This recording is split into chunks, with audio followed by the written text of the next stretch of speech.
Bonjour à toutes et à tous, ici Tristan Cotarbal dans Minecraft. Aujourd'hui on se retrouve pour le troisième épisode d'Insider Tricks dans un cadre tout particulier puisque je suis à Argelès dans le sud de la France pour 2 semaines, ce sont mes vacances. Mais j'ai trouvé que c'était l'occasion de changer de cadre pour avoir une vidéo plus sympathique. Je tiens à préciser cette fois que je vais pas faire comme les épisodes précédents où je montrais des vidéos d'autres personnes qui faisaient les acrobaties. Cette fois c'est moi que vous allez voir. Et je trouve ça plus sympathique que ce soit moi, puisque ça, moi ça me permet de, ça me simplifie un peu le montage, puisque du coup à chaque fois je dois aller chercher sur internet les vidéos tout ça. Et en plus ça vous permet de voir à peu près mon niveau et je trouve que c'est une bonne chose.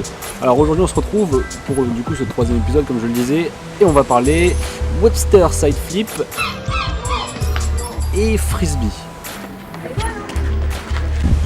Ok, donc maintenant que vous avez vu ces deux figures, nous allons pouvoir les analyser.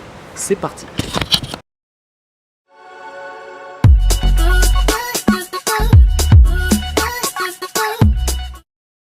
Ok, donc on va tout de suite commencer par le frisbee. Alors vous avez vu à quoi il ressemblait, et si vous avez bien observé, la manière de le lancer devrait vous rappeler quelque chose. L'épisode précédent, nous avons vu le butterfly twist et le dragonfly twist, mais nous avons aussi vu un mouvement au début, mais très brièvement, qui était le butterfly kick. Et bien le frisbee est une autre variante du butterfly kick. En fait, c'est un butterfly kick groupé. Et c'est ça qui est très intéressant, parce que la manière de le lancer, c'est toujours avec le U-shape, donc on descend et on remonte. Sauf que là, on va venir incliner un peu plus le torse à la manière d'un aérial. Donc je vais vous montrer tout de suite ce que c'est qu'un aérial. Et donc de cette manière, on vient en quelque sorte grouper l'aérial. Et ce qui fait que le momentum est donné par la jambe qui va lifter vers le haut et le corps qui va se redresser un peu. Dans le cas de l'aérial, c'est pas le corps qui remonte, ce sont les épaules qui remontent.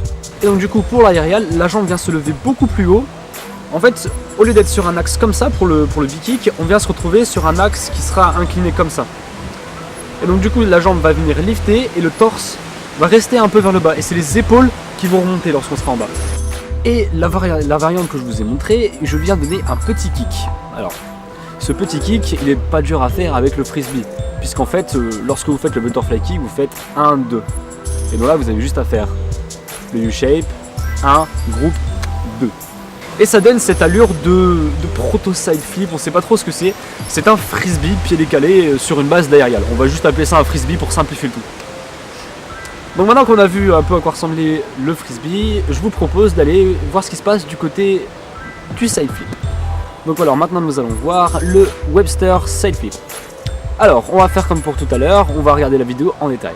Alors dans un premier temps, je fais la course d'élan, je viens lancer un kick, je viens lifter ma jambe, puis je viens faire le mouvement de balancer avec mes bras tout en essayant de remonter mon torse, et je viens grouper au niveau des tibias, et lorsque ma rotation est quasiment terminée, je viens dégrouper et kicker avec une jambe. Alors, ça ressemble, quand on le dit comme ça, beaucoup au frisbee, mais la principale différence s'effectue dans le torse.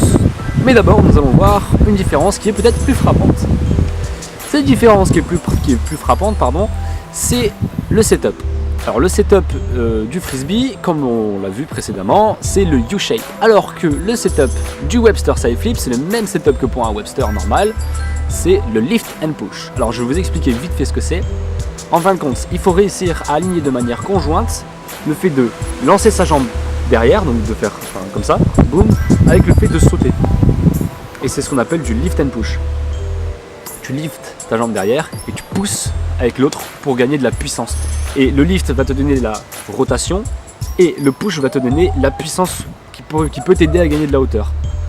C'est là la petite différence qui change au niveau du setup et qui changera aussi au niveau mentalement.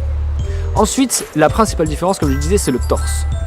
Et cette différence crée un écart de difficulté entre les deux figures. Puisque pour le frisbee, je viens garder mon torse au bas du sol, avec un œil toujours sur le sol. Et c'est pour ça que cette figure est vraiment sympa pour les débutants. Mais on reviendra là-dessus après. Tandis que pour le Webster side flip, je viens essayer de monter mon torse. Parce que c'est en montant mon torse que je vais pouvoir gagner de la hauteur et avoir assez de puissance, de rotation, de hauteur pour rendre ça fluide. Et c'est là la grande différence entre ces deux figures et qui met un écart entre les difficultés, comme je l'ai dit.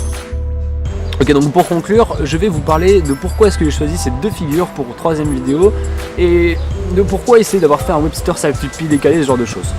Tout simplement parce que le frisbee, c'est un mouvement qui se base sur un autre mouvement qui est simple, le butterfly kick. Et en le travaillant un petit peu, en essayant de le rendre plus fluide, en essayant d'y ajouter quelques variantes, en modifiant un petit peu son fonctionnement même, en trifouillant le move, on peut réussir à faire quelque chose comme le frisbee que j'ai actuellement et que je trouve, personnellement, que je trouve plutôt stylé.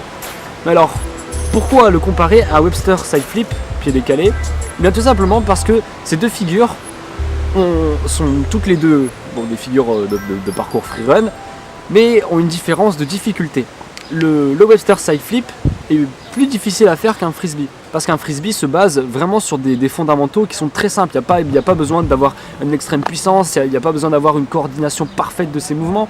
Il faut vraiment juste le sentir et on a toujours le contact visuel sur le sol, et c'est ça qui est important. Lorsqu'on débute toutes ces acrobaties, parfois on a un peu peur de tourner dans tous les sens, et le fait d'avoir un contact visuel avec le sol, eh bien, ça permet de débloquer des mouvements qui peuvent être jolis tout en gardant une certaine simplicité.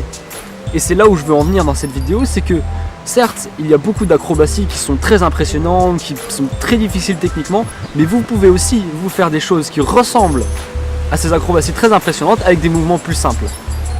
En tout cas, si la vidéo vous a plu, je vous invite à vous abonner à la chaîne et à mettre la petite cloche si vous avez envie pour suivre cette série de vidéos sur les tricks. Je vous invite aussi également à lâcher votre pouce bleu en essayant de ne pas bafouiller, parce que là c'est ce qui se passe. Et on se retrouve la prochaine fois pour une autre vidéo, peut-être un prochain tutoriel ou un nouvel épisode d'Inside the Tricks, je ne sais pas encore. En tout cas, je vous souhaite une bonne fin de journée et à la prochaine, ciao.